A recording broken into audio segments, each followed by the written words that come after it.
Les amis, bonjour. Merci beaucoup d'avoir encore une fois cliqué sur ce format. Et cette fois-ci, je suis sûr que vous avez cliqué parce qu'il y a un nom dans le titre qui peut être très, très bien vu. Alors, pour moi, c'est un petit peu particulier cette interview parce que la personne qui est là aujourd'hui, c'est la première personne qui m'en a réellement fait chier en magie, qui m'a vraiment filé mes premières grosses crampes aux doigts. C'est-à-dire que c'est la première personne qui m'a surtout réellement fait progresser. Euh, et je suis très content de pouvoir l'avoir aujourd'hui. On est avec Jean-Pierre Valarino. Salut Jean-Pierre, comment ça va? Très bien et très content d'être avec toi pour faire un petit échange qui, j'espère, apporteront certaines réponses à des questions simples, hein. Pas des Si- questions compliquées, hein. Non, bah ça va dépendre surtout de Ne toi. me parle pas d'algorithme, hein. Non, surtout pas. Je suis nul en algorithme en plus. Ce serait très bête de ma part de le faire. C'est Alors, bon. la première des choses qu'on pourrait faire, alors évidemment, c'est surtout des magiciens qui regardent ce format, mais peut-être qu'il y a des gens qui sont pas magiciens qui vont regarder aussi. C'est pas réellement le gros de la conversation, mais si tu peux te présenter en 2 mots pour que les gens qui ont cliqué là-dessus sachent à qui on a affaire, ce sera top et on pourra y aller ensuite. Ben, on va dire que pour simplifier et clarifier, j'ai eu deux vies. On va dire de 0 à 40. J'étais photographe. Jean-Pierre, je vais me permettre, derrière toi, il y a une scène de... Oh putain, pardon. qui- Alors, on n'a pas de chance. C'est la semaine de. Alors, on n'a pas de chance, c'est l'ange à l'air. Je suis toutes les 5 minutes à la. Ah bah, à leur empêcher de. Voilà. Voilà, voilà. Alors, tu viens d'assister au premier détournement de natation. Et ouais, Écoute, j'ai fait Jean-Jacques Sanvert la semaine dernière qui s'était mis les doigts dans le nez au début. Je ne pensais pas qu'on pouvait surpasser ça. On m'a offert un accouplement en direct. Donc, tu n'es pas éleveur canin, Jean-Pierre, tu es magicien. Continue ta présentation, je suis tout oui. Donc, alors, je recommence cette superbe phrase. De 0 à 40, j'étais photographe. Et de 40 à, parce que je suis très vieux, de 40 à plus ou moins allez, 55, 58, là, c'était de la magie, mais on va dire à très haute dose. Après, j'ai eu un problème, je ne vais pas parler des problèmes physiques, hein. J'ai eu un problème avec un théâtre qu'on avait fabriqué à Biot, un très beau théâtre, un véritable bijou, Mmh. mais qui malheureusement, alors ça me permettait, si tu veux, de faire un peu moins de conférences, surtout un peu moins de voyages. Et c'était SFP à l'époque, qui m'avait laissé, on va dire, disposer d'un petit 80 mètres carrés qui m'a permis de faire un théâtre, D'accord. mais vraiment superbe.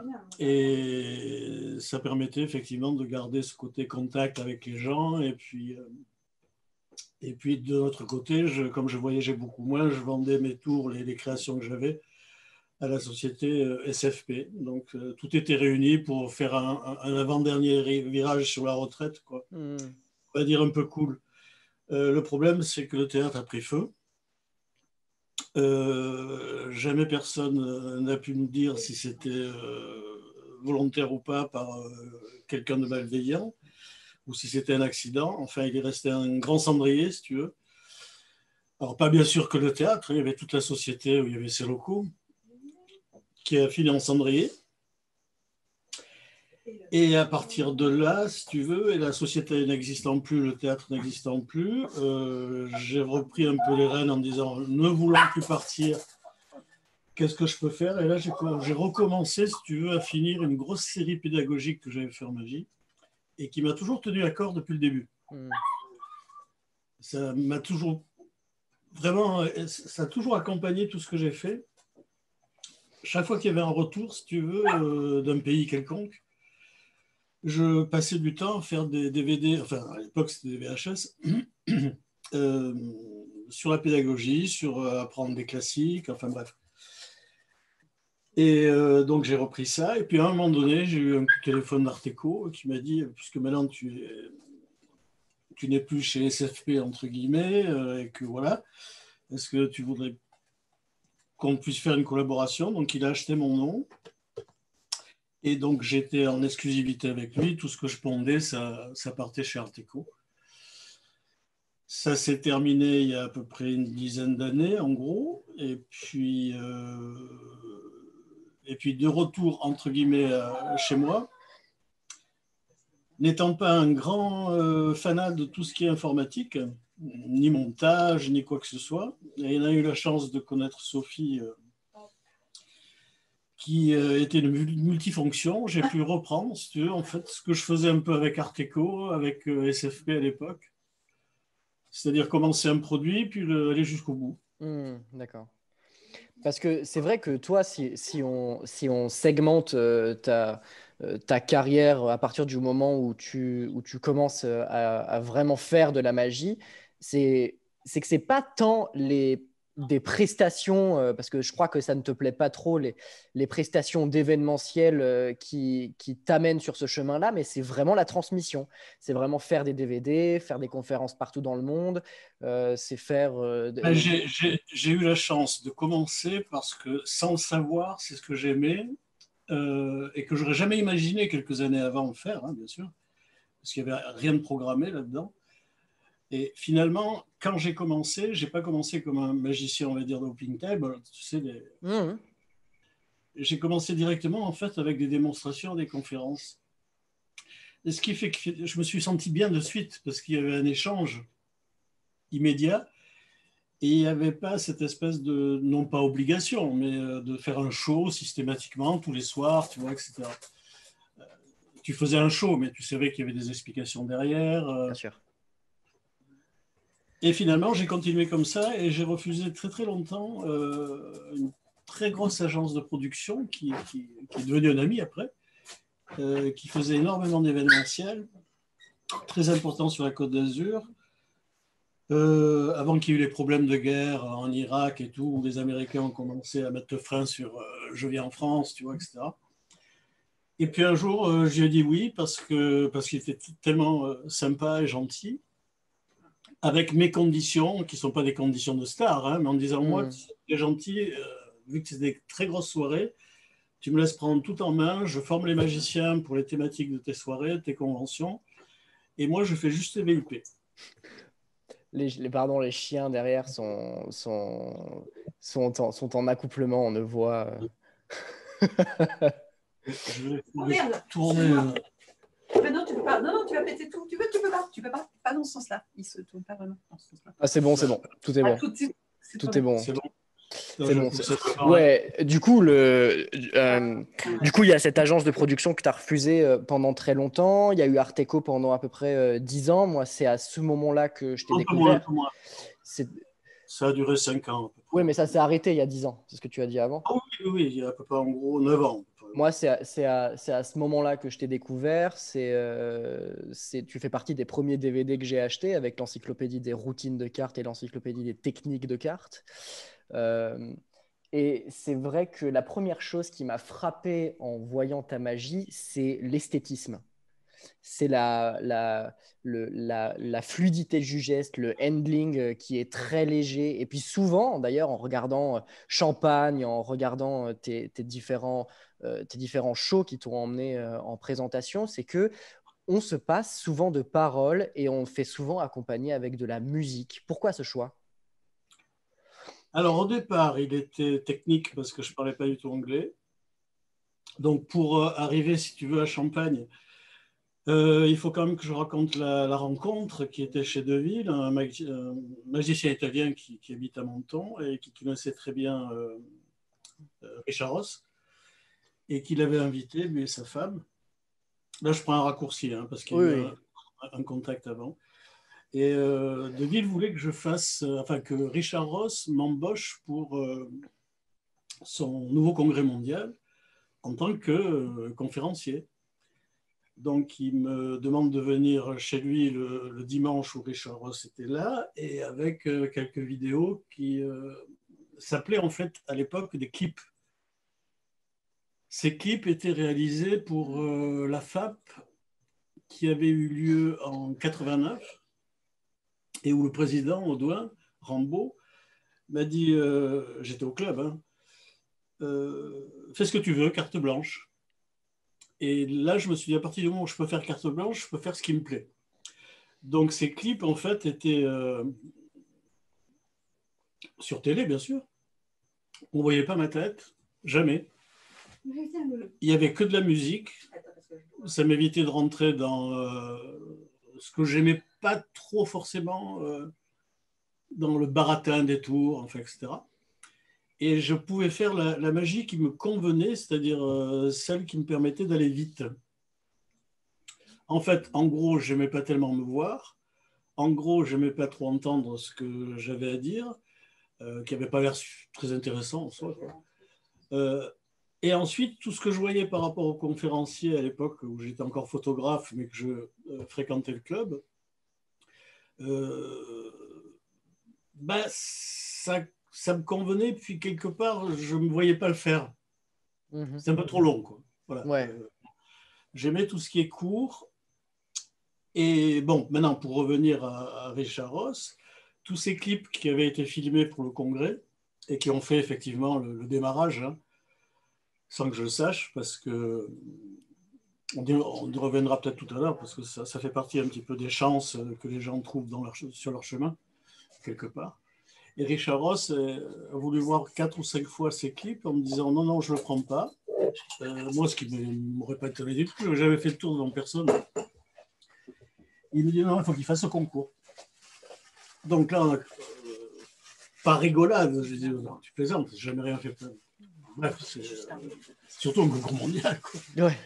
Il dit oui, oui, alors tu fais ça, ça et ça. J'ai dit écoute, je ne parle pas anglais. Il dit alors écoute, c'est parfait, tu restes exactement comme ça, tu transformes ça en télé, ce qui est devenu le petit théâtre, puisqu'au mondial, j'avais fait par un copain, malheureusement, qui n'est plus avec nous, un petit théâtre un peu électrique où tu avais le rideau qui descendait, qui montait, petite lumière, tu sais, c'était vraiment un chouette petit théâtre, et on voyait que mes mains. Et j'étais tout à fait à l'aise. Parce que je n'étais pas obligé de paraître. Oui, je comprends. Ça te permettait de rester dans un certain confort et de quand même pouvoir te présenter l'air de rien un peu partout. Ça permettait au départ, comme disait Richard Ross, il me disait là en plus, l'avantage c'est que si tu veux faire des shows de ce type, tu es tranquille, tu n'es pas obligé. Et ça, en fait, cette idée de conserver la musique est restée parce que j'ai trouvé que finalement j'étais moi-même avec la musique parce que j'aimais la musique. Ouais. Et du coup, ça m'a permis d'aller fignoler, on va dire, ce que j'avais commencé avec Champagne, c'est-à-dire des choses courtes. Ce qui veut dire que techniquement, là je m'adresse au magicien que tu es, pour arriver au résultat que je voulais, je ne pouvais plus 60% près utiliser les techniques qui existaient déjà. Parce que tu as parlé de fluidité tout à l'heure, mais il y a un truc qui te permet d'être fluide. C'est de te débarrasser, si tu veux, des contraintes qui sont souvent techniques pour arriver à des effets, on va dire, très courts. Donc, on avait eu cette conversation avec Lénard Green à l'époque où on était un peu pareil. On a un peu finalement commencé tout seul. Je dis bien un peu. Oui, bien oui, sûr, oui. des tas d'influences. Hein. Évidemment, tu as rencontré un kilo de monde. Tu n'inventes pas la magie tout seul, quoi. Non, bien sûr. Mais je pense que toi d'autant plus, si en plus ton public c'était principalement des magiciens, tu avais intérêt à trouver d'autres terrains que ce que les magiciens connaissaient d'un point de vue technique aussi. C'était pas la raison au départ fondamentale, puisque j'y pensais pas. Si tu veux, c'était un accident, ce truc. Hein. J'ai finalisé, si tu veux, Champagne pour être en compétition avec 2-3 copains qui me forçaient la main en disant allez, vas-y, tu vois, etc. Genre, par exemple, Macmillan, je l'ai fait 2 fois parce que mon frérot Carlos Vaquera l'avait fait 2 fois aussi, je crois, il avait gagné un Macmillan. Il me dit Jean-Pierre, tu vas pas rester comme ça, j'ai gagné un Macmillan, il faut que tu en gagnes un, quoi, tu vois. C'était des compétitions entre 2-3 copains magiciens et j'étais pas compétitif, moi. Je suis pas un compétiteur, quoi, en fait. Et enfin, ceci dit, j'ai gardé cet esprit, on va dire, de toujours raccourcir un peu les choses. À un moment donné, tu ne peux plus, bien sûr. Hein. Tu as dépassé un petit peu ton seuil de possibilité parce que il faut quand même qu'il y ait des effets. Je veux bien les raccourcir au maximum, tu vois. Bah oui. Et après, je me suis mis donc à revisiter, parce que je ne voulais pas prendre du copier-coller. J'ai commencé à avoir une bibliothèque, grâce à mes voyages d'ailleurs. Désolé pour le chien. Et je me suis fait une belle bibliothèque de grands noms de la magie, dont certains que j'ai pu rencontrer aux États-Unis qui venaient à ma conférence. On va en parler, ça. Ouais, c'est assez marrant d'ailleurs. Et là, effectivement, j'ai appris Vernon, j'ai appris Marlowe, j'ai appris tous ces gens, Bozeraman, Derek Dingle, tous les grands noms de l'époque. Bah, tant qu'on est sur ces noms-là, tu fais partie des quelques-uns qui a eu la chance de les rencontrer. Et là, tu as été. Ça, c'était quand tu étais plutôt jeune, d'ailleurs, que tu as pu les rencontrer. Cette vie-là qu'il y avait dans le. Ça, c'était bien avant. Ah, Oui, c'était là, avant, tu avais 18-19 ans, oui, là, un truc comme ça. Hein. Mais oui, là, j'ai fait un gros raccourci parce que. Bien sûr. Mais je veux dire, tu as rencontré des gens qui Ça, aujourd'hui pour sont. l'anecdote, c'est absolument extraordinaire. Au départ, c'était de Tando, qui était venu en éclaireur pour acheter une villa pour le docteur Fiallo, qui, pour l'histoire, a été un des premiers, si tu veux, à faire venir Vernon en Europe. C'est grâce à Fiallo où on a eu le démarrage des close-up américains. Et Vernon a été le premier. Et Fiallo voulait acheter une villa, si tu veux, sur les abords de Nice, et il a envoyé son copain Tando. Tando, bien sûr, en venant sur Nice, est allé au club, dans le club où j'étais. Quand j'ai appris qu'il venait une sommité, que je ne connaissais pas, mais on m'a dit, attention, Tando, c'est du niveau. Je me suis mis à fabriquer un petit truc 2-3 jours avant en technique, qui a fait que Tando était tellement surpris qu'il est venu me voir après en disant, est-ce que quand je vais venir avec le docteur Fiallo, est-ce que tu veux bien le rencontrer? Parce que ce que tu as fait ce soir, c'est pas possible que quelqu'un ne te l'ait pas appris. Et c'était le cas, effectivement. C'est un empalmage que j'avais complètement fait avec le couteau sous la gorge et qui fait partie des théories de la survie, d'ailleurs, en magie. Et quand Fiallo est venu, bon, ben, il s'est passé de suite, effectivement, une espèce d'osmose. Il a vu que j'étais vraiment amoureux de la cartomagie. Et il a commencé à m'inviter tous les étés parce qu'il avait, grâce à Vernon, il avait pu commencer à connaître et donc inviter tous les gens chez lui à Fiallo, chez lui à Spormont, un village à côté de Nice. Et c'est là que j'ai vu tous les gens que je ne connaissais pas vraiment, en fait. Parce qu'à l'époque, j'avais 20 ans et je n'avais pas du tout la culture magique. Donc, c'est assez marrant quand je me souviens des tablés qu'il y avait sur ces terrasses qui faisaient exprès devant sa piscine l'été, où j'avais Fred Gaps. Il y avait tous les gens, je n'ose même pas dire les noms. Alors, pas tous ensemble. Hein. Oui. Chaque été, si tu veux, il y avait 2 ou 3 différents. Hein. Mais c'est vrai qu'il doit y avoir un recul assez énorme entre la naïveté que tu pouvais avoir à ce moment-là en termes de culture et de pas vraiment savoir. Et là, aujourd'hui, 2021, de te dire putain, j'étais avec Ascanio, j'étais avec Vernon, c'est quand même fou, c'est dingue. Oui, c'est dingue, complètement dingue, parce qu'il y a ce côté, justement, on va dire, qui est impossible à imaginer, à programmer, à quoi que ce soit. Il faut que tout se connecte pour qu'à un moment donné, tu as un mec qui vienne et que grâce à lui, et qu'il puisse inviter des gens. Enfin bref, c'est un tel concours de circonstances. C'est ça, c'est un domino de rencontres et des rencontres, t'en as fait énormément. Ben, là, ça a été on va dire, pour moi, le plus fort. Après, on peut dire aussi que c'était très fort parce que je faisais des soirées avec eux. Et je leur montrais des choses. C'est ça qui est incroyable. Et, Et, et en fait, si tu veux, c'est la chose où peut-être que en associant mon ancien métier qui était la photo, donc quelque part un photographe doit savoir voir, savoir regarder. Il a aussi une esthétique, il a une mise en page virtuelle dans sa tête. Hein. Oui, bien sûr. Donc, si tu veux, ce côté photo m'a beaucoup apporté parce que j'étais plus attiré par les gens qui étaient effectivement très, dans des gestes, on va dire, très, très jolis, plutôt que d'autres où c'était très, très, très fort au niveau des effets, mais où j'étais moins attiré. Tu vois, là, il y avait déjà un début inconscient de ce que je ne savais pas, ce que j'allais faire plus tard, c'est-à-dire rester le plus possible dans le blues, dans des musiques qui te permettent d'avoir un certain rythme, un tempo, quoi. Bah, je voulais y venir parce que c'est vrai que pour moi, c'est hyper complémentaire et je voulais qu'on en parle. C'est que la photo, évidemment, est un job où il est aussi question d'esthétisme. Alors, l'esthétisme, c'est subjectif, tout dépend de l'œil qui le regarde, mais je veux dire de quelque chose de... Voilà, c'est... Après, quand on voit ta magie et qu'on voit à quel point on est...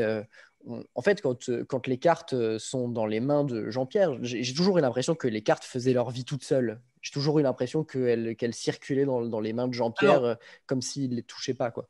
j'ai répondu souvent à ça dans d'autres interviews et puis un petit peu partout parce que la question que je me posais, c'est pourquoi on m'étiquetait, si tu veux, comme esthétique, tu vois, etc. Et j'arrivais pas tellement à répondre, sinon que ça me plaisait, mais il me disait, mais pourquoi tu fais ça ou comment tu fais ça? Il y a une technique spéciale, il y a un apprentissage, tu vois. En fait, non, c'était complètement naturel. Il y avait, si tu veux, un raccourci entre les mains et le cerveau qui faisait que c'était directement lié et il n'y avait pas un intellectuel au milieu qui allait me dire il faut faire une passe cachée, il faut... En gros, si tu veux, pour faire une caricature, je me fous éperdument si on voit une manip. Ce que je pensais à l'époque, c'est que je voulais aller du début jusqu'à la fin de ma routine pour que ça soit un tableau final. Mais tant pis si tu as vu un vert qui n'est pas vraiment vert au milieu, si tu as vu qu'il y a, tu vois, une faute géométrique dans le dessin, ce n'était pas important. Ce qui était important, c'est l'ensemble.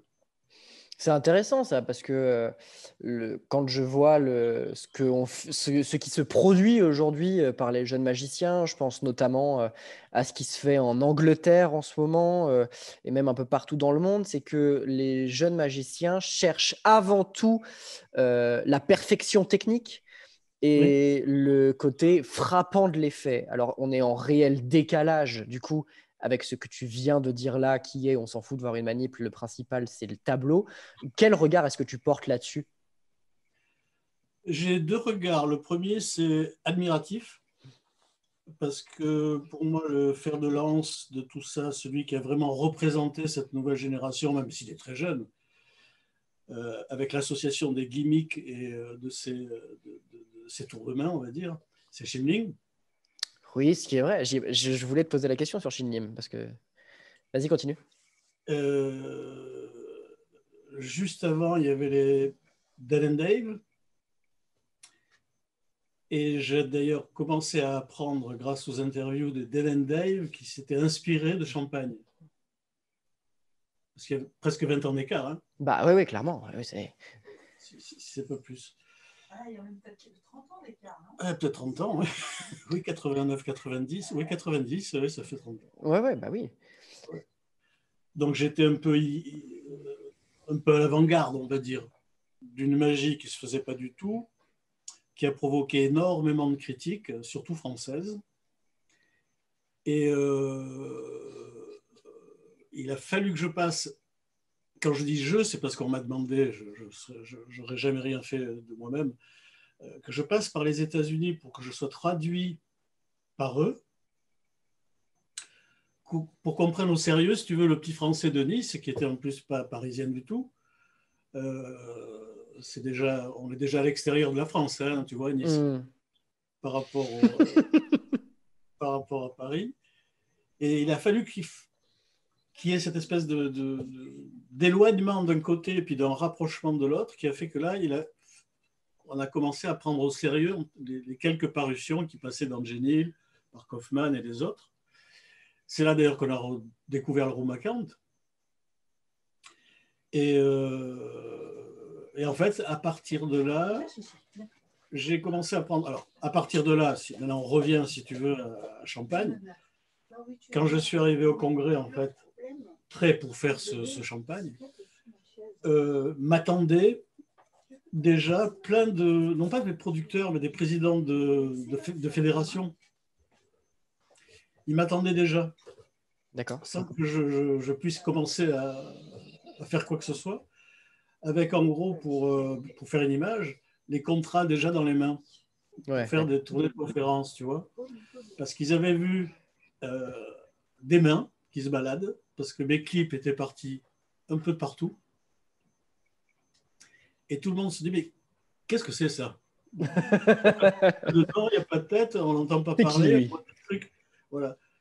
Et j'avais mis sur ces clips, bien sûr, tout ce qui était, ce qui faisait en partie, si tu veux, la magie que j'aurais aimé voir faire quand je voyais les conférenciers.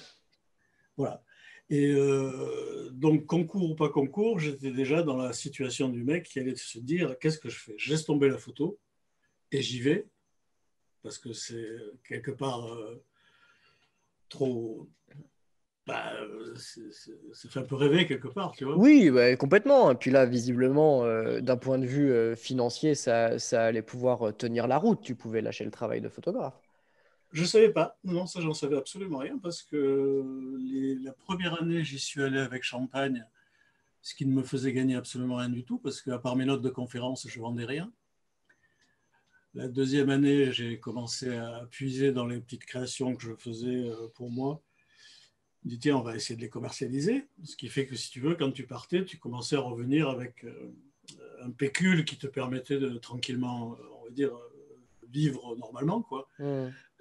On est très loin des sommes de Copperfield et autres. Hein. On est des gagnes petits, quoi, en gros. C'est qui Copperfield? Je ne connais pas, moi. Je sais pas qui c'est. Je crois qu'il est suédois, je ne suis pas sûr. Moi, j'avais entendu... Enfin, ouais, bon, bref. Voilà. Et bon, et là, effectivement, quand j'ai commencé à associer, si tu veux, le côté commercial, qui permettait effectivement de ne pas partir pour rien, parce que la première année, c'est extraordinaire, parce que tu découvres. Donc, quand tu es invité dans les plus grands trucs, au milieu, tu as un gros congrès, où tu as très souvent des standing ovations, où tu as tous les magiciens qui viennent autour, ce qui n'est pas du tout comme ça en France. Hein. Où tu as tous les mecs qui t'invitent, de Larry Jennings, enfin bref, à Rackham-Bomber, pour qu'on fasse des soirées entre nous, etc. Où ils te mettent à disposition des chauffeurs parce qu'ils veulent te garder le maximum de temps en soirée et que tu puisses prendre un avion pour atterrir ailleurs le lendemain. Enfin bref, là j'ai connu une année vraiment, je me suis dit c'est vraiment extraordinaire. Et je ne voyais pas du tout ce que je représentais aux yeux des autres. Moi, je ne voyais que les mecs qui étaient en face. J'ai Bill Kalouche qui me montre son saut de coupe. Bill Kalouche, c'est le saut de coupe le plus rapide au monde. Où tu tiens la carte, toi, dans le jeu, et tu vois ta carte monter petit à petit. Et tu ne vois pas qu'il te fait 6 sauts de coupe devant. Tu es invisible. Totalement invisible. Qui ne peut plus faire, quand je l'ai revu à un congrès il y a une dizaine d'années, je crois, dit Jean-Pierre, j'ai une tendinite, je ne peux plus. Ça lui avait réclamé 3-4 heures par jour hein, pour arriver à ça, quoi.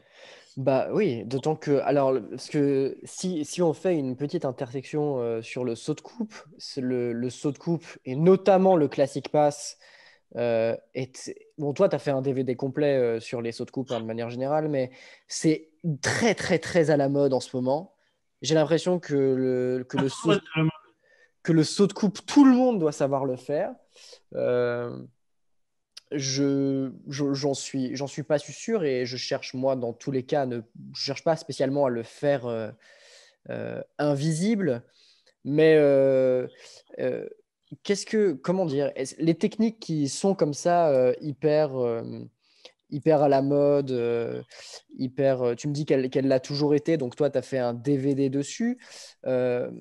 si on fait un embranchement sur tes DVD, comment tu te dis à un moment donné, bon, bah, je vais faire un DVD sur les sauts de coupe, je vais faire un DVD sur ci, sur ça? Parce que quand je vois tes encyclopédies, je me dis, il y a plein de choses et les gens vont acheter, mais tu t'adresses vraiment à un public très spécifique quand tu fais un truc sur les sauts de coupe, quand tu fais un truc sur les faux mélanges, c'est vachement plus ciblé. Ah oui, c'est pour la personne justement qui... Moi, tu sais, à part le côté vivre, parce que je n'aime pas l'hypocrisie, je fais ça pour vivre. Mm. Mais je ne me force pas du tout, ça me plaît, parce que je partage quelque chose. La seule preuve qui sera peut-être, on va dire, le jour où je ne serai plus là, c'est qu'on s'apercevra que dans mes DVD pédagogiques, je ne mettais pas 3 trucs à l'intérieur. Quand je fais un DVD sur un lever double, il y en a 12 ou 13. Quand je fais un sur les comptages, c'est pareil, tu as une dizaine de comptages et ainsi de suite. Donc je mets le maximum de ma propre sélection. Donc c'est absolument pas objectif. Mm. Bien sûr, mais c'est pas. Tu achètes le DVD de quelqu'un, tu n'achètes pas. C'est normal. Le saut de coupe faisait partie de la gamme pédagogique, comme si tu veux, autant les faux comptages, ou les faux mélanges, ou les levées doubles, ou les forçages. Donc toutes les thématiques, on va dire, qui représentent la base de la magie des cartes. Mhm. J'ai voulu qu'elle existe. Elle a existé, elle existe depuis 30 ans, et elle a fait vivre des gens comme Hornecker, tous les dealers, entre guillemets, comme Magic Dream, même si maintenant ils ont tout changé. Bref, c'est toujours resté à la mode. On a pu effectivement les transformer en DVD. Mais il y avait cette envie de me mettre à la place du mec qui commence. C'est pour ça que j'ai tout fait. Pour, en tout cas, faire plaisir au mec qui commence en disant j'ai pas envie vraiment d'apprendre une levée double. Donc j'ai fait la série Secret des cartes. Où là, le type, il a le tour, une technique, le tour, une technique, le tour, une technique. Ça a 5 ou 6 volumes, je crois. Et parallèlement à ça, je me suis mis à la place du mec qui se dit moi, j'ai envie de choisir quelle est la meilleure. Et dans les meilleures, laquelle je peux faire. Tu vois? Donc, aller à la plus simple, mais la plus intelligente. Pour te donner un exemple, c'est celle que Vernon m'avait montrée. Donc, pas n'importe qui, pas n'importe quoi. Et il y avait voilà. Il y a eu un ou deux DVD où j'étais obligé de faire 2 volumes dessus parce que je n'arrivais même pas à choisir. Donc, je crois que c'est dans les contrôles. Il me semble que j'ai fait carrément 2 DVD sur les contrôles. Et ça, c'était pour faire plaisir au mec qui se dit moi, je veux apprendre comme on apprend la musique. D'abord les gammes. Ensuite, j'ai fait les secrets des cartes qui permettent d'avoir technique et tour, très légèrement en progression. Et après, les encyclopédies, c'était une demande particulière d'Arteco. Voilà, donc si tu veux, bon, comme j'étais dans la vente, il fallait bien qu'ils me payent pour ce que je représente. Bien sûr. Donc j'ai fait l'encyclopédie des pièces, l'encyclopédie des cartes et l'encyclopédie des techniques de cartes aussi. Oui, et les techniques de cartes. Il y a même eu un passage où je me suis amusé parce que j'ai fait un DVD sur les balais éponges. Donc, ce n'est pas du tout ma spécialité. Il est bien, ce DVD, il est bien. Voilà. Et ça, c'était vraiment pour faire plaisir à Arteco. Bref, en tout cas, au niveau pédagogique, si tu veux, j'ai toujours rien gardé.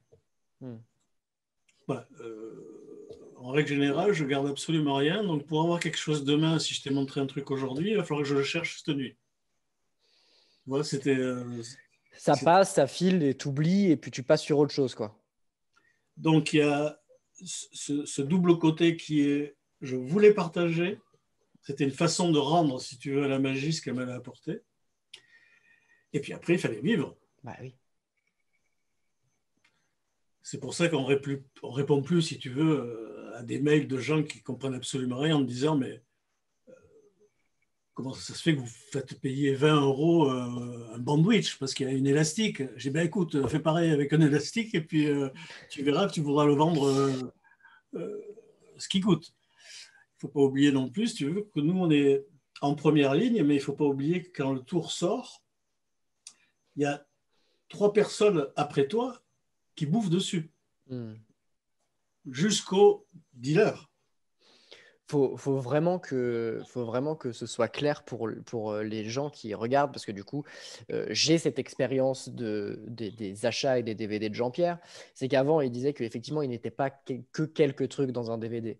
Les encyclopédies qu'il a sorties avec Arteco, alors il est plus chez Arteco, il a un site maintenant dont on va parler juste après, mais les encyclopédies qu'il a faites, moi, m'ont tenu à l'époque, quand j'ai commencé, peut-être 6 mois à tout manger, à tout ingurgiter correctement, à tout bien faire en prenant le temps, en le faisant bien. Je vous mets au défi de trouver quelques DVD qui vous tiennent 6 mois et qui vous tiennent toujours en haleine au bout de 6 mois. Alors effectivement, aujourd'hui, donc toi tu as lancé ton site qui s'appelle apprendre-la-magie.fr. Parce que tu avais encore ce besoin de transmission, je suppose, et puis il fallait que tu le fasses par toi-même aussi. Tu peux nous en parler un petit peu de ce site, de comment c'est né, du coup, parce qu'il y a un vrai binôme avec Sophie aussi là-dessus, je pense. Hein. Ben, si tu veux, là, on fait beaucoup de downloads, ce qui m'a permis, disons, j'ai cherché pour continuer à vivre de la magie, tout en étant très respectueux, parce que je ne donne que des choses que j'ai mûrement, si tu veux, en tout cas, digérées. Je ne fais pas de la quantité pour la quantité. C'est toujours très, très spécial, je peux me tromper. Je n'ai pas la science infuse. Le download permet 2 choses. La première, c'est de répondre à une question qui est la suivante. Combien de temps encore pour le DVD? Allez, on va dire 2 ans. Il n'y en aura plus après. Donc, on se met au download depuis quelques années. J'ai quand même mis une école à l'intérieur qui est coup par coup. Le type qui a envie d'apprendre, on va dire, un forçage, il peut apprendre le forçage à 3 €, tu vois. Ouais. Après, j'ai vu qu'il y avait, si tu veux, il y avait un chemin dans les tours automatiques. Il y avait un chemin dans les tours automatiques. Chose qui m'avait, on va dire, ça vaut le coup d'en parler juste 2 minutes. Je me rappelle un soir, j'avais été commandé, entre guillemets, par Vidéonic, qui à l'époque était le plus gros fournisseur, il était au Canada, de VHS, de Dave Vernon, d'Eric Dingle, tous les grands magiciens passaient par lui. Grâce à un DVD que j'avais fait avec Mephisto à l'époque qui s'appelle Card Fantasy, le mec m'invite, il me dit je veux te mettre dans le lot, quoi.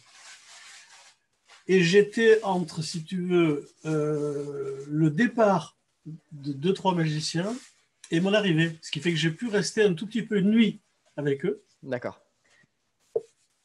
Et j'ai vécu des choses absolument incroyables, qui étaient en fait, quand les mecs faisaient des tours après bouffer, des tours automatiques. Sur le moment, tu te dis, attends, c'est pas possible, tu vois, parce que pour moi, le tour automatique était vraiment secondaire, n'étant pas du tout matheux en plus, tu vois. Et puis alors, les colonnes à faire, tu vois, les trucs, c'était pas du tout un magie. Et je demande donc à Vidéonic, quand les gens sont partis, je dis, mais ça arrive souvent, ça, quand les mecs sont chez toi, ils fassent des tours. Il me dit, tout le temps.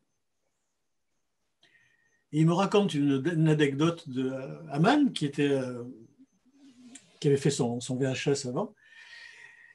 Dans la soirée, il a fait un tour automatique. Il y a Vernon qui a passé la nuit à frapper à la porte à Haman pour connaître l'explication. Le tour avec les 20 cartes où à la fin, c'est la canne flush, c'est ça? Ouais. Et j'ai eu l'explication 2 ans après. Parce que j'en avais parlé avec Gary Houlette. Il m'a dit, Jean-Pierre, ce tour-là, il va falloir que tu attendes, comme j'ai attendu moi d'ailleurs. Je ne vais pas te le filer, sache que je sais le faire. C'est le genre de truc qui te... Donc, j'étais au Canada l'année suivante. Jean-Pierre ne me demande rien. Je ne te le file pas. J'ai dit 2 ans. Je dis, putain de fichier. Et si je ne reviens pas au Canada, il me dit, mais moi, je viens souvent en France, t'inquiète pas. Quoi. Et j'ai eu la deuxième année, parce que j'ai refait le Canada, parce que j'ai fait les États-Unis, le Japon, le Canada, j'ai fait ça pendant 5-6 ans, quoi, en fait. Et la deuxième année, il m'a enfin filé le tour. Alors, l'anecdote, c'est pas ça, c'est que je me suis vengé. Je ne sais plus dans quel c'était avant que je fasse Champagne à Las Vegas, au César Palace.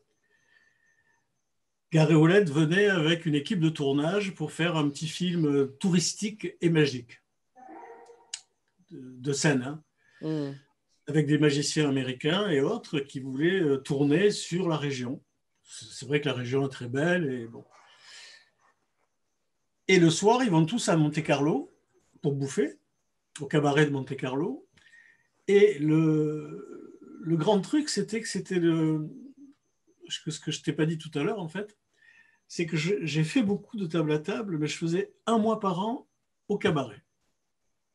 Pourquoi? Parce que je n'étais pas obligé de me présenter, je n'étais pas obligé de passer sur les petites corvées d'usage, tu sais, alors comment j'attaque cette table, par qui je commence, etc., etc., parce qu'il y avait des affiches grosses comme la maison, dans les rues, et que quand tu venais aux tables, les gens savaient qu'il y avait un magicien, on va dire, bon. Et il vient me voir à l'hôtel, avant d'aller au cabaret avec ses amis, et j'avais dans mes poches, j'avais un tour que j'avais sorti quelques semaines avant, qui s'appelait Only Think. C'était un tour que j'avais fait quand je revenais du Japon, d'ailleurs, parce que dans les 13 ou 14 heures d'avion, je ne dormais pas et j'ai pris tous les papiers qui existaient sur l'avion, d'ailleurs. Et ça aboutit sur ce que je ne savais pas du tout, un Cannes à l'époque, hein, où tu fais une prédiction et puis le type dit n'importe quel nombre et il tombe sur ta carte. Alors il faut savoir pour le tour, si tu veux, sans qu'on le voie, à plusieurs sorties. Mais le protocole est toujours le même. C'est pour ça qu'il est assez vicieux, le tour. Et il faut savoir qu'il y a un nombre clé dedans pour que ta carte arrive au nombre dit, qui est 14. Et c'est à partir de ce 14 que, grâce à 2 subtilités qui ne sont pas vraiment perçues, tu amènes la carte choisie, tu amènes ta carte au nombre. Donc, j'ai fait ça parce qu'on avait juste 5 minutes. Hein. Je dis, tiens, je t'en fais un. Il est plus ou moins automatique. Ah ouais. Dis un nombre, n'importe lequel. Il y avait la carte avec l'enveloppe. Il me fait 14. C'est le coup de peau qui t'arrive si tu le fais 52 fois, tu vois. Ouais. Ok, je touche rien. Tu prends le jeu, Gary, ouais. Tu comptes 14, ouais. Tu regardes la carte, ouais. Regarde l'enveloppe. Putain, c'est la même. Tu sais ce qu'il a fait? Il est parti direct à la porte. Il a fermé tous les... Il ne faut plus que je sorte. Il dit, Jean-Pierre, tu ne sors pas tant que tu ne me files pas l'explication. Eh ben, je suis sorti sans lui filer l'explication. Tu te rappelles avec le tour de Haman, tu me fais attendre 2 ans. Et ça a été un fou rire.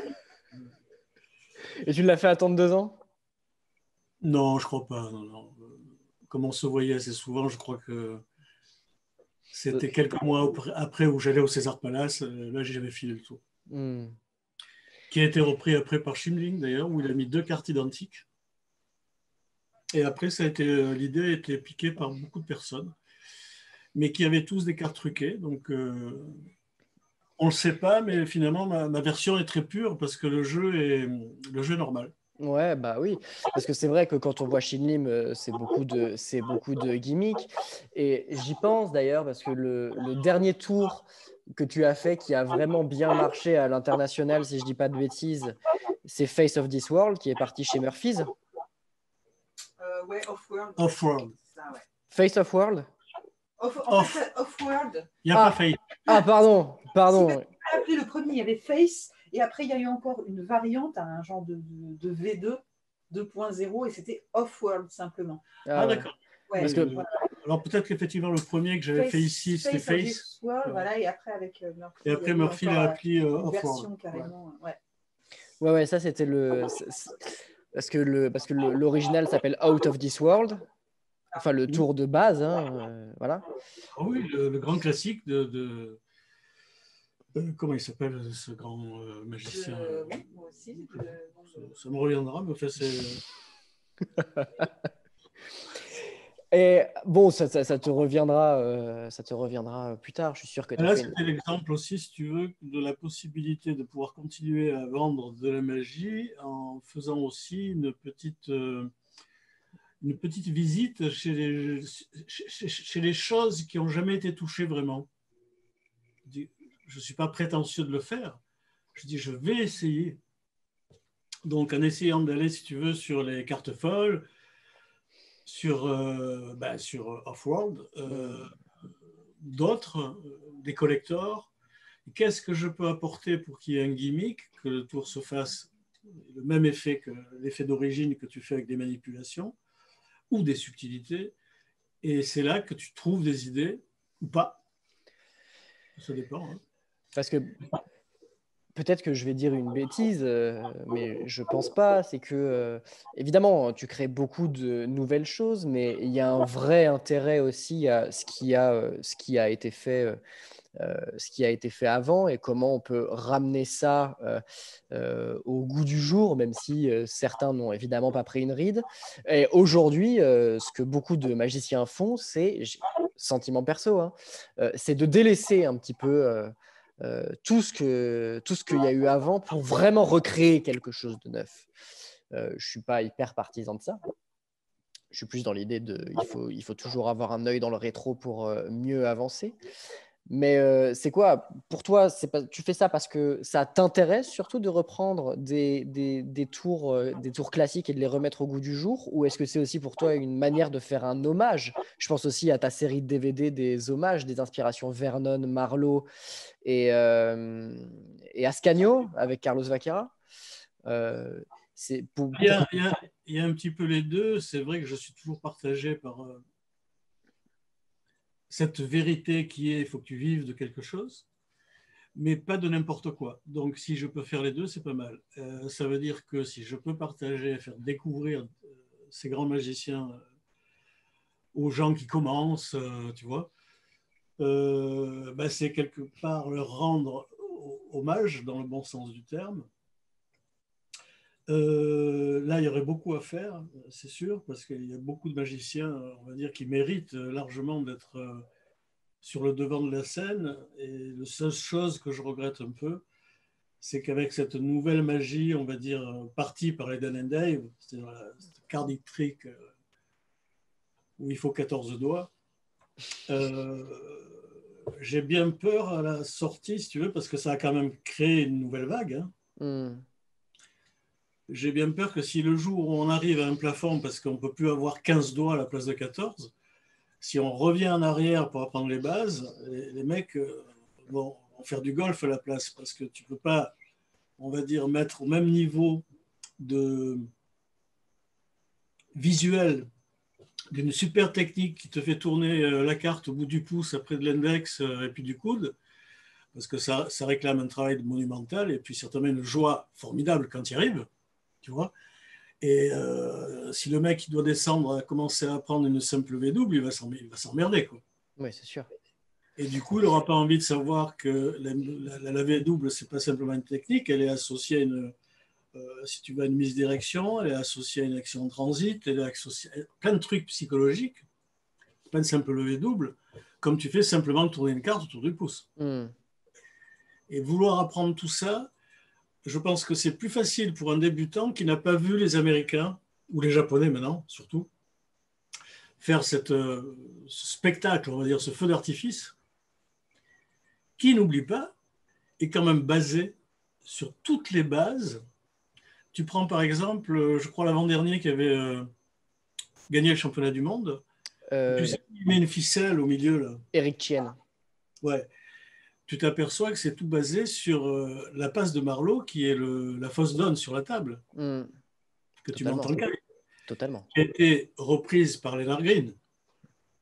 Et c'est Lennart Green qui l'a popularisée. Mais au départ, elle est dans le magazine de Marlowe. D'accord ? Donc tu vois que dans son tour où il passe en partant d'un jeu rouge, il traverse le ruban et ça devient bleu. C'est extraordinaire au niveau visuel parce que c'est vraiment magique. Complètement. Mais si tu prends la technique, elle est très vieille. Il y a beaucoup de trucs comme ça que quand tu as plus ou moins la chance d'avoir des bibliothèques ou on va dire des bons réseaux, tu t'aperçois qu'il y a énormément de choses. Tu prends par exemple ce qui a fait vraiment exploser Shimling, c'était le, je ne sais plus comment on appelle ça, le Black Art. Ouais, ça devait être ça. Le truc qu'il a fait à la FISM, hein, et puis après à America's Got Talent.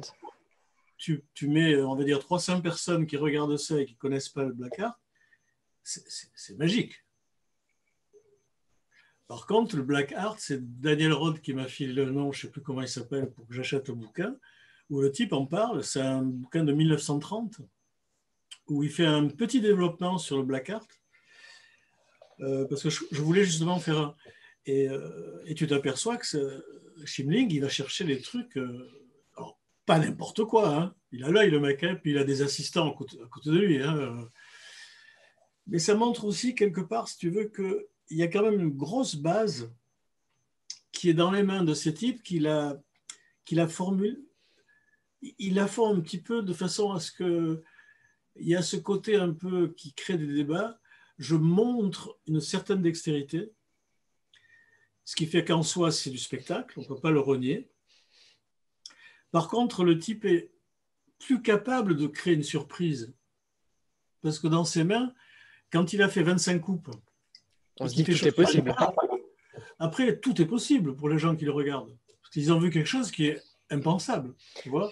Bah oui, l'exemple, le contre-exemple parfait de ça, c'est Lennart Green. Qui fait tomber ses cartes à longueur de temps. Et derrière, on a un vrai effet. Et alors, c'est marrant ce que tu dis par rapport au fait des 13 doigts et des 14 doigts, parce que c'est une mouvance énorme. Et en même temps, on a le contre-exemple derrière, la même génération, mais qui est à l'opposé de ça. C'est-à-dire qu'ils sont vraiment dans ce que Yves Carbonnier appelait dans l'interview que j'ai faite avec lui, cette ère de on n'y touche pas, on est très sympa. Ça, c'est j'ai eu ce double débat dans le bon sens du terme avec Ascanio. Parce qu'on s'entendait très bien quand je faisais l'Escurial, parce qu'on avait ce truc en commun qui était une envie d'être très libre. Il appelait ça, je crois, la carte libre, quand il travaillait beaucoup là-dessus. Et il y avait un débat qui était vachement intéressant. Quand je dis double, c'est que Ascanio voulait montrer, si tu veux, dans sa façon de faire, que le type qui regarde sait faire la même chose. Donc, Ascanio, il ne va pas hésiter à commencer un mélange français et faire tomber les cartes. Parce que le mec d'en face, si tu veux, inconsciemment, il fait un transfert.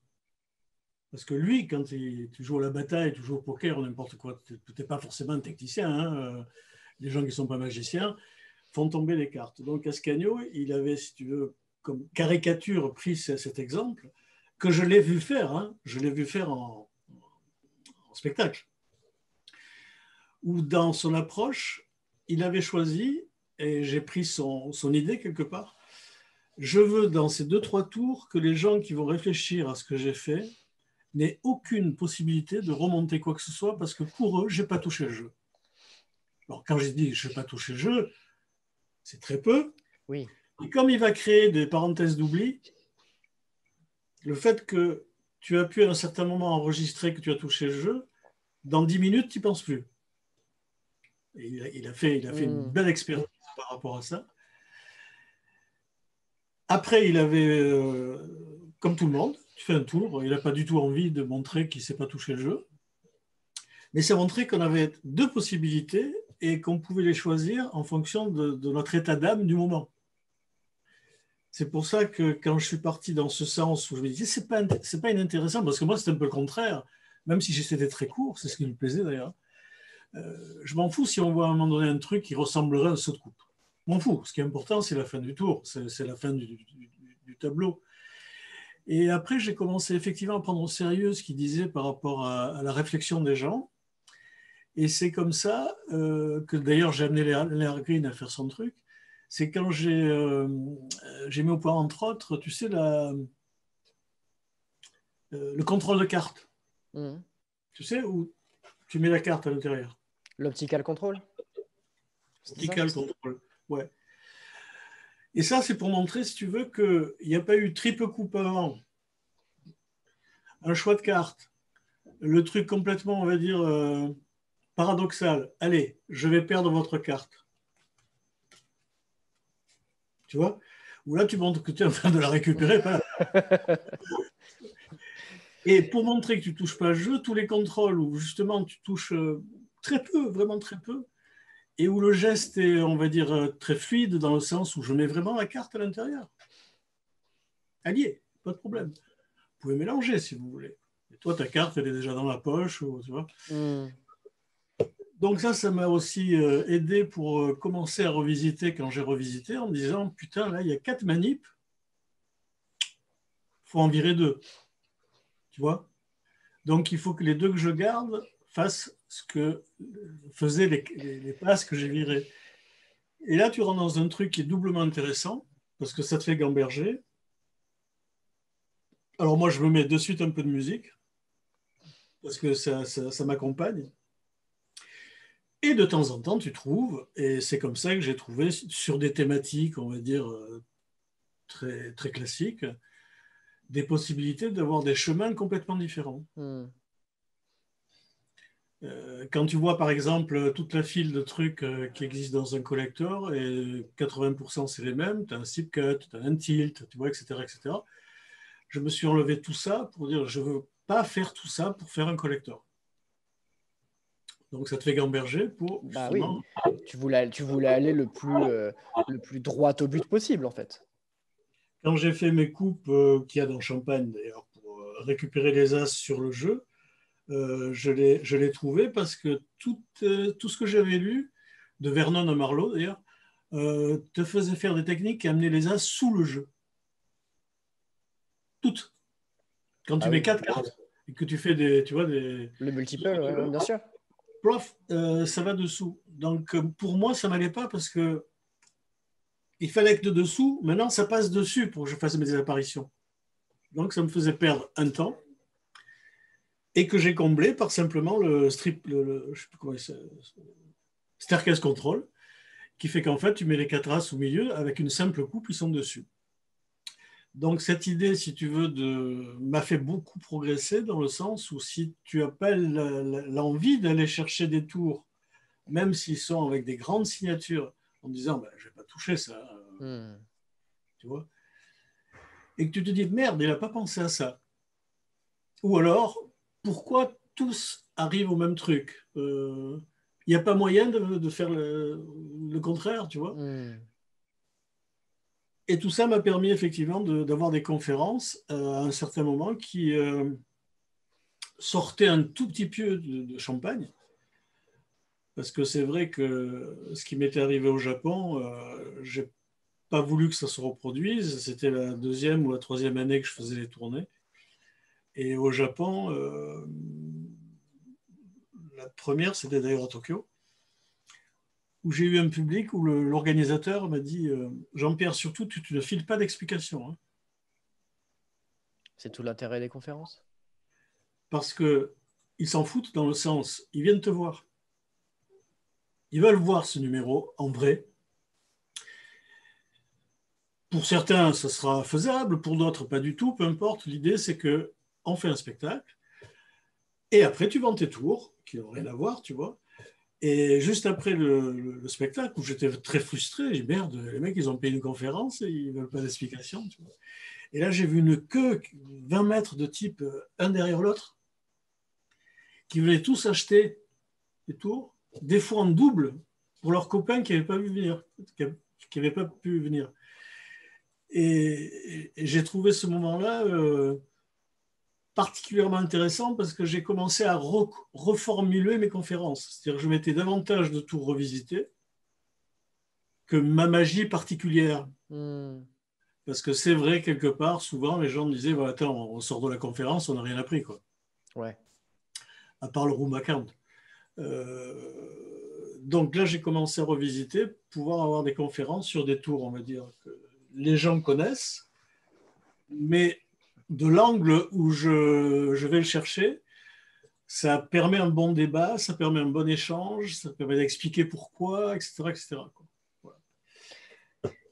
Et maintenant, je fais la même chose sur les tours automatiques. J'essaye de trouver la bonne mesure parce qu'en fait, pour terminer l'histoire des tours automatiques de ces grands magiciens, c'est que, à part le fait que tous les grands magiciens, avec d'autres générations, hein, parce qu'à la fin, j'étais avec Polaris, j'étais avec tous les jeunes, entre guillemets, quoi, Daryl, tu vois, on se voyait après les conférences du congrès. Tous les jeunes, Daryl, c'est fou cette phrase. Cette phrase est folle. Et c'est pareil pour.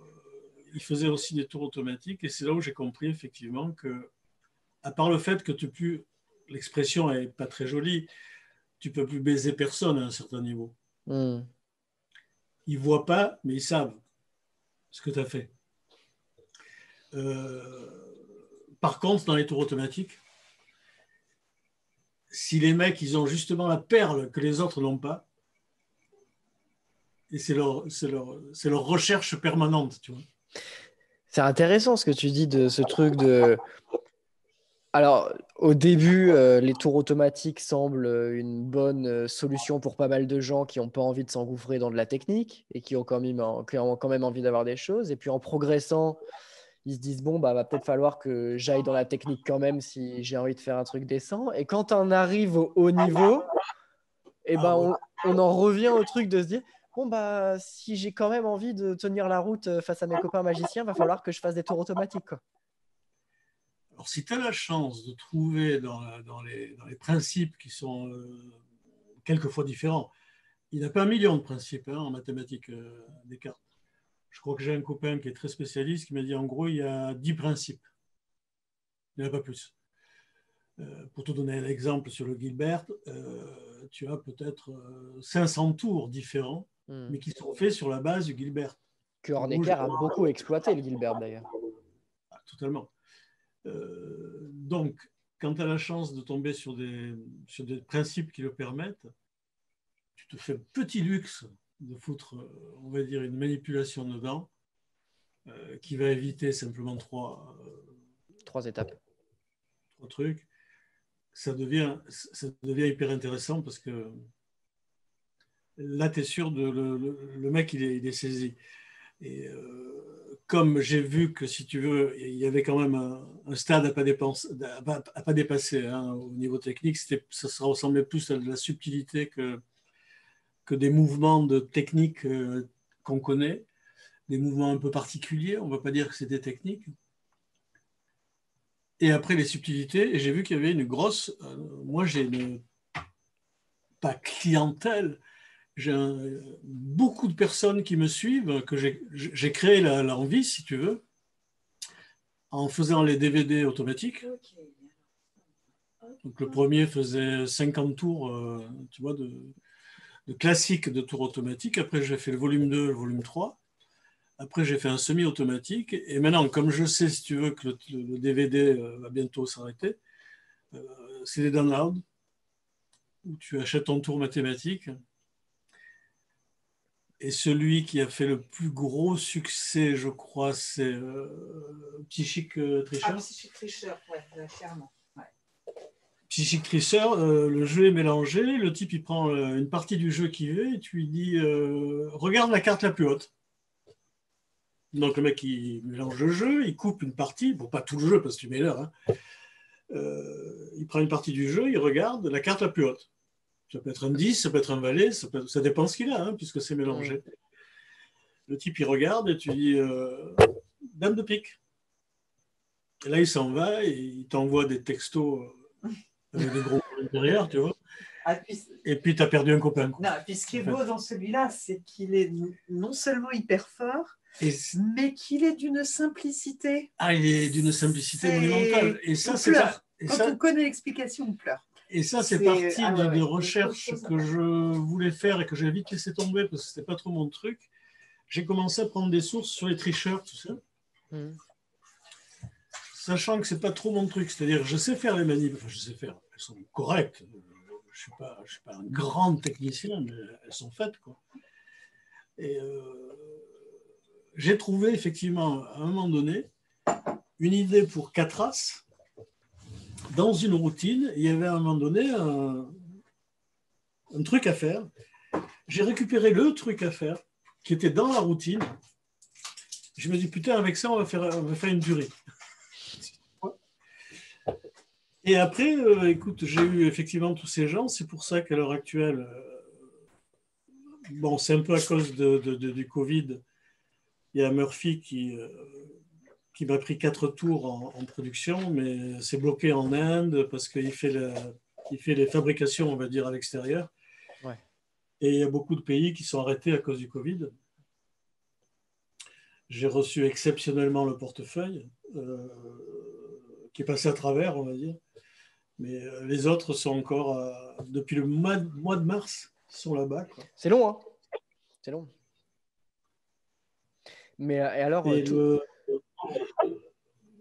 voilà, en disant, bon, les downloads remplacent, si tu veux, les tours, on va dire, entre guillemets à gimmicks, qui, entre parenthèses, et ça c'est important, enfin, c'est important pour moi, on verra que mes gimmicks, la plupart des tours, on va dire, corrects, parce que j'ai fait aussi des merdes, hein, mais ça se vendait.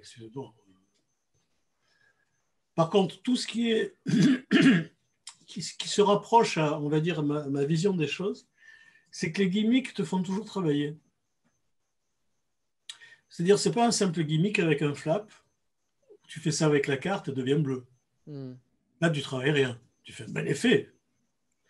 Ou un étui où tu fais un trou, tu passes au foulard, tu fais un bel effet. Mais tu ne travailles pas. Ça ne te fait pas travailler. Ça te fait travailler les lombaires parce qu'à chaque tour, si tu en as acheté 15 différentes, tu vas chercher un tour dans la valise pour faire un truc. Et tous les tours importants demandent à un moment donné un travail, on va dire, de body language. Parce que tu vas utiliser l'action transit, tu vas utiliser les pré-palmes, les post-palmes, tu vas utiliser plein de trucs, quand même, malgré les gimmicks. Ce qui veut dire que je permets au type, si tu veux, d'aborder avec un gimmick, non pas quelque chose qui va faire de suite en claquant des doigts. Je n'ai rien contre ceux qui font ce genre de gimmick. Hein. Mais en tout cas, je me sens mieux à faire des gimmicks. Par exemple, je ne sais plus comment je l'ai appelé, c'est le change de jeu quand tu as une veste, tu fais ça pour aller chercher un truc. Et dans ce geste, en fait, tu as changé le jeu. Je ne l'ai pas, celui-là. C'est Dark Veil. Dark Veil, qui est parti chez Murphy aussi. Ben là, si tu veux, pour faire simplement ce geste, le type qui ne sait pas, il a appris l'action transit. Je libère ma main droite, ce qui est normal pour les gens, parce que tu ne peux pas avec un jeu aller chercher, on va dire, un autre jeu dans la poche ou un mouchoir, un portefeuille. Donc, tu passes comme on le fait avec des pièces. Donc, il y a toujours un moment où tu es quand même obligé de travailler un petit truc qui nous ramène, si tu veux, un peu à ce côté vachement intéressant que malheureusement, je n'ai pas eu la chance d'étudier trop parce que je n'ai pas eu le temps d'aller en profondeur sur toute l'œuvre, si tu veux, de Ascanio et autres, de tout ce qu'il y a autour d'un tour. Et c'est vachement intéressant. Même si je suis anti ça, parce que moi, je ne fais pas de... Comme disait Kaufman, il me disait, mais quand est-ce que tu fais un livre sur ta théorie? Je dis, mais je n'ai pas de théorie, Kaufman. Tu as forcément une théorie, tu fais apparaître des vers. Sledini, il faisait comme ça avec le coude, tu vois. Il apportait l'écran, il sortait de l'écran, etc. Et toi, tu prends un verre devant nous, comme ça, on ne voit pas. Parce que j'ai créé un mouvement d'ensemble où toi, tu es un peu hypnotisé partout. Et comme disait Ascanio, tu ne regardes pas tous les mots de la phrase. Ton cerveau, il va enregistrer la définition de la phrase. Mais il ne va pas lire un par un tous les mots. Ben, en gros, c'est un peu pareil. Je fais des tas de mouvements. Et dans tous ces mouvements, il y a un truc qui apparaît, tu vois. C'est comme ça que je ne pouvais pas expliquer ma théorie. Et malheureusement, elle n'y sera pas dans le bouquin qu'il est en train d'éditer. Là, il va sortir en fin d'année, je pense, ou au milieu de l'année, Kaufman. Où j'ai pas assez. On en a un peu discuté, mais j'ai pas assez pour faire un chapitre théorique. j'ai pas, en fait, si tu veux, une explication pour revenir au début à ce que tu appelles la fluidité, que moi j'ai retrouvé chez les autres magiciens. Hein. C'est pour ça que je me disais, comment ça se fait qu'ils me regardent avec des yeux comme s'ils n'avaient pas vu alors qu'ils font pareil. Oui, c'est-à-dire qu'en fait, tu n'as pas réussi à verbaliser ce que les gens te demandaient, en fait. Non, je pense que c'est un toucher naturel. Il a peut-être été un peu, allez, on va dire, enjolivé par la musique, peut-être. C'est comme j'ai fait de la musique moi-même étant très jeune et que j'ai toujours aimé la musique, une certaine forme de musique, peut-être effectivement qu'un ruban, quand tu le fais, euh, je le fais plus parce que j'ai envie de suivre un petit tempo de la musique que faire un joli ruban, tu vois, par Oui. exemple. Donc peut-être que ça peut changer des mini-détails, des micro-détails, euh, mais je n'ai pas malheureusement d'explication à tous les gens qui ont essayé de faire comme moi, et je sais qu'il y en a beaucoup. Et là, après, l'erreur, c'est que tu sais, après, souvent avec mes écoles, parce que j'ai toujours eu des écoles en même temps, les enfants veulent tuer le père. Donc au départ, ça les arrange quand on dit oh putain, ça c'est le style Valarino. Et après, quelques années plus tard, quand ils ont un petit don, non, non, pas du tout. Et quand je les ai bien regardés pour voir justement si ça pouvait s'apprendre, puisqu'ils essayaient d'avoir ce naturel, cette fluidité, je me suis aperçu de quelque chose de vachement important que je ne peux pas non plus expliquer, mais que j'ai vu. C'est que les mecs additionnent le jeu des mains avec le jeu des cartes. Alors que dans ce que je fais, dans ma tête, mes mains n'existent pas. Il n'y a que les cartes qui doivent exister. C'est intéressant, ça. En gros, si tu veux, tu ne peux pas l'imaginer dans ta tête, mais quand je vais faire un ruban, je ne pense pas à mes mains. C'est Je vois que le ruban. c'est marrant ce que tu dis, parce qu'au début de l'interview, je disais que j'avais l'impression, quand tu avais des cartes en main, que les cartes vivotaient toutes seules, quoi, qu'elles vivaient toutes seules. Et là, tu me dis que dans ta tête, tu vois pas tes mains, tu vois que les cartes s'agiter toutes seules, quoi. Quelque part, oui, et je ne l'ai pas fait exprès, c'était très naturel, et je m'en suis aperçu quand je regardais les autres, parce qu'ils mettaient trop d'eux-mêmes, si tu veux, dans les mains. Il y avait un côté, si tu veux, exhibitionniste. Hmm. Il faut que je fasse partie de ce que vous voyez.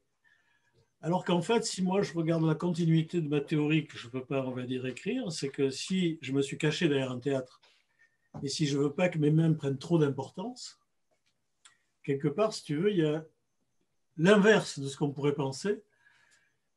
L'idéal, c'est que les cartes, qu'on ne dise rien, qu'on ne te voit pas parce que ça peut détourner l'attention, alors que c'est important qu'on détourne l'attention. Je parle de moi, hein, ça ne regarde que moi. Hein. Et si on mélange un petit peu tout ça, on comprend peut-être que grâce à ça, j'ai eu un toucher.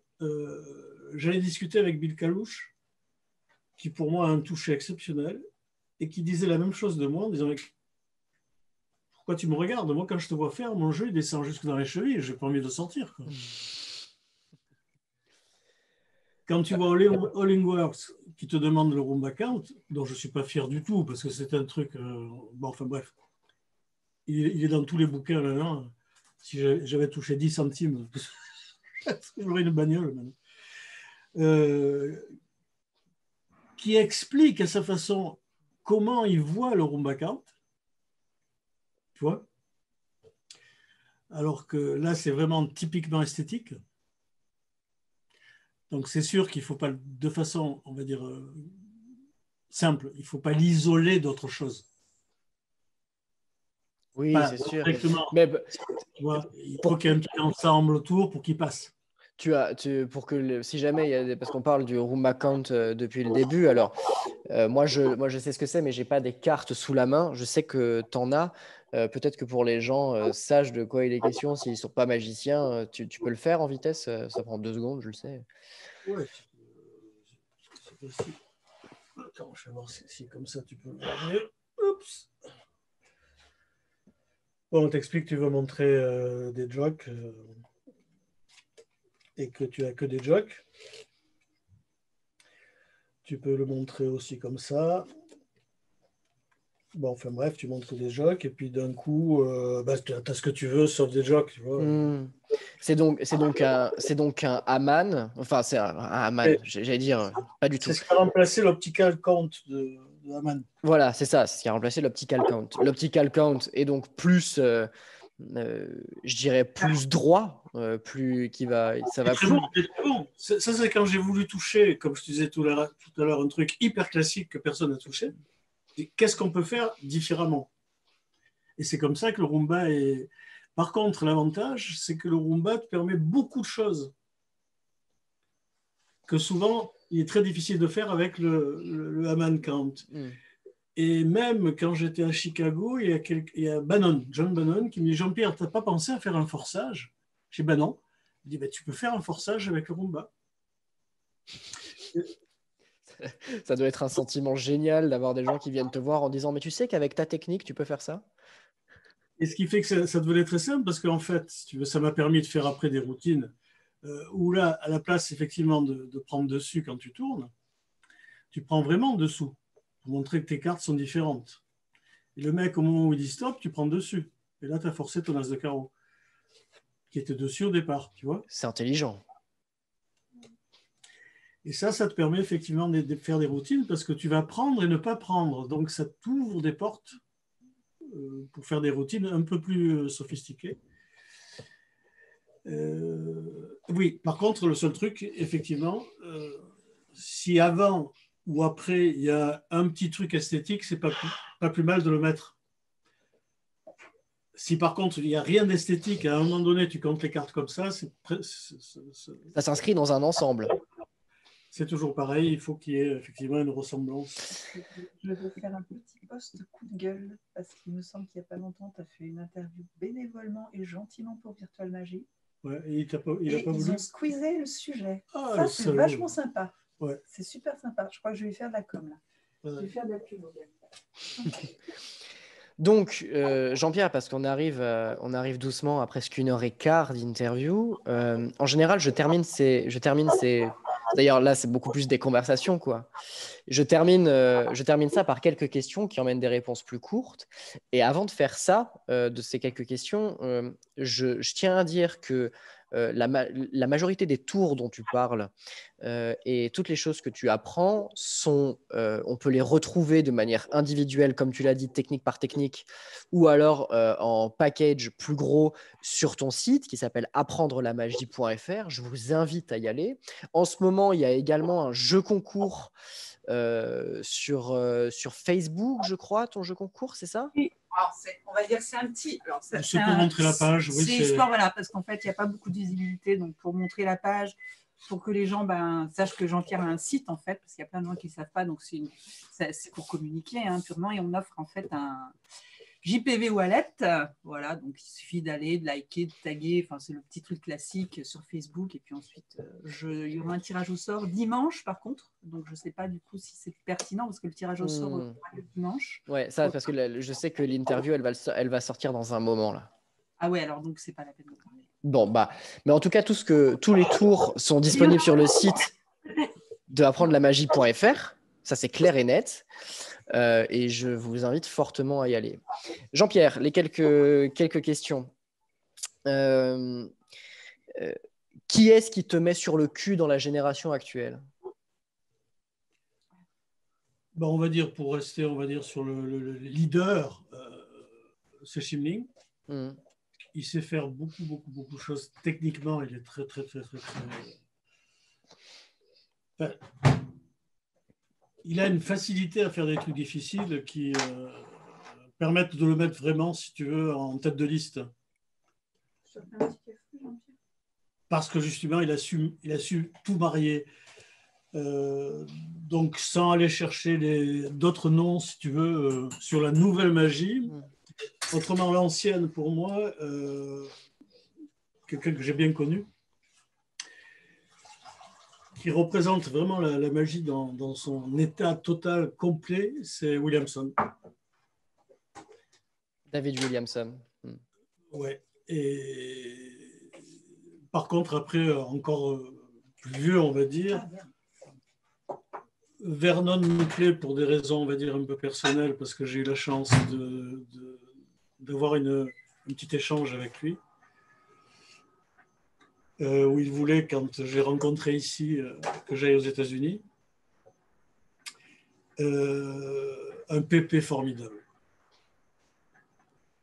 Mais d'ailleurs, en fait, tous les gens que j'ai rencontrés, c'est très, très loin, si tu veux, de la magie, entre guillemets, qu'on a pu connaître, ou que j'ai pu connaître en France, où c'est que des bagarres et des guerres d'ego. Quand tu avais ces mecs-là à table, il n'y avait pas un mec qui était plus fort que l'autre. Mais bon, ça a changé. Donc, si tu veux, en gros, Shimling, parce que ça a été le premier où j'ai vu un mec qui est arrivé à assembler tout, a fait un numéro. C'est vrai que c'est vrai qu'il y a un côté Un très tour. chaud. J'aime recommander des livres. Alors toi, je suis désolé parce que tu fais énormément de DVD. J'aime sur cette série à la fin demander si par exemple il y a quelqu'un demain qui vient te voir en te disant écoute, j'ai très envie de commencer la cartomagie, mais je ne sais pas par quel bouquin commencer, tu l'emmènes par où? Alors, en bouquin, je pense que s'il veut lire, hein, Oui, s'il veut veut lire. faire un DVD. Non, s'il veut lire. S'il veut lire, je pense pour l'instant le plus facile, en plus en français, c'est pratiquement l'œuvre qu'a fait Joby. Hein. Les cours de magie moderne. Ouais. Les cours de cartomagie moderne de Roberto Joby, c'est donc la 6e fois qu'on le recommande, hein. C'est pas pour rien. C'est pas du. Alors, en ce qui concerne les DVD, ce n'est pas du faillotage, mais allez chez Jean-Pierre parce qu'il est extrêmement pédagogue et il donne vraiment à manger à tout le monde, c'est clair, et généreusement en plus. On termine pas l'assiette au bout du premier repas avec Jean-Pierre. Donc, allez vraiment, si vous voulez consommer du contenu, parce que je peux comprendre que les livres, ça puisse être long, laborieux, plus difficile. Mais pour le reste, si jamais c'est dans votre cas, allez voir le site de Jean-Pierre. Enfin, pour terminer, parce que j'adore cette série, j'adore pouvoir discuter avec les gens. Si tu pouvais me mettre en contact avec quelqu'un pour que cette série d'interviews puisse continuer, tu me mettrais en contact avec qui? De suite, Carlos Vaquera, et qui te dira certainement pas non. Parce que justement, tu pourras aborder ce qui est, on va dire, qui déborde chez lui, la théorie espagnole. Ah bah oui, que j'adore, grand fan de Arturo Ascanio, Carlos Vaquera. C'est d'ailleurs pour ça que tu as fait ton DVD hommage, inspiration Ascanio avec Carlos Vaquera. Cette série est géniale, hein, d'ailleurs, des inspirations. Tu as fait le Vernon avec Régis Claudet, tu as fait Marlowe avec Bebel et tu as fait... C'était amusant, ça. Ouais, avec Bebel? Pourquoi? Tu as un mot à dire? Non, parce qu'en fait, il ne faisait pas du Marlowe du tout. Quoi. Ah. Donc, en plein milieu des 4 heures, je ne sais plus comment dire, je laisse tomber Marlowe moi aussi, et puis je vais l'allumer un peu pour qu'il fasse un peu du Bebel, tu vois. Parce que...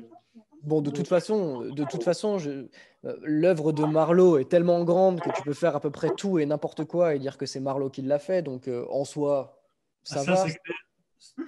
Tu commences à prendre le jeu, tu fais un mélange de qui c'est, on va dire c'est Marlowe. Bon, écoute Jean-Pierre, parce que moi, le Covid m'a obligé à prendre un travail alimentaire qui ne va pas tarder à me gueuler dessus si je suis en retard. Si tu as encore un mot à dire pour conclure ou quoi que ce soit, fais-le. Sinon, bah, je vais pouvoir conclure la vidéo moi-même. Et voilà. Écoute, j'ai été ravi de discuter avec toi. C'est un beau petit échange. Et puis moi, ça m'a permis d'aller chercher des petits souvenirs. Donc, c'est moi qui te remercie. Écoute, je suis au tout début, quand j'ai commencé cette série d'interviews, tu faisais partie des noms que je voulais vraiment avoir. J'ai commencé la magie il y a 10 piges et j'ai vraiment commencé avec toi. Donc, ça m'a fait très plaisir de pouvoir t'avoir. Tu as été très bienveillant, très dispo et très généreux avec moi pendant tout cet échange. Alors, merci beaucoup pour ta disponibilité, pour ta rapidité et pour ton efficacité aussi. Merci beaucoup pour tout ce que tu fais pour le monde de la magie. C'est formidable. En ce qui nous concerne, les gens qui regardent cette vidéo, toi qui es derrière ton écran, si tu as cliqué sur cette vidéo parce que tu as vu le nom de Jean-Pierre Valarino dans le titre, mais que tu connais pas ma gueule, moi, je m'appelle simplement Quentin Métainier, je suis magicien et je fais ce que je peux sur cette chaîne à ma petite échelle pour nourrir l'art magique à ma manière, apporter des choses, essayer de faire comprendre comme je peux, mais on se débrouille, c'est sans grande prétention, mais on fait ça comme on peut. J'espère que ça t'a plu, donc pour ça, c'est le jeu des réseaux sociaux, mais je t'invite à t'abonner, à partager, à commenter, à faire tout ce que tu veux. En ce qui concerne tout ce dont on a parlé avec Jean-Pierre pendant cette interview, je dis bien tout. Tous les liens sont dans la description, c'est-à-dire que son site est dans la description. Les quelques tours qu'il a fait dont on a parlé sont dans la description pour que vous puissiez les acheter directement et je vous encourage à le faire. Allez-y. Nous, on va simplement se dire à la semaine prochaine. Merci beaucoup Jean-Pierre. À très vite, peut-être dans le sud. Je ne sais pas, on va voir. Ça dépend du Covid. Et n'hésite pas à appeler Carlos. Et si tu as besoin de quelque chose, tu m'appelles ou tu m'envoies un petit message. Eh bien, super. Les amis, à la semaine prochaine. C'est ciao.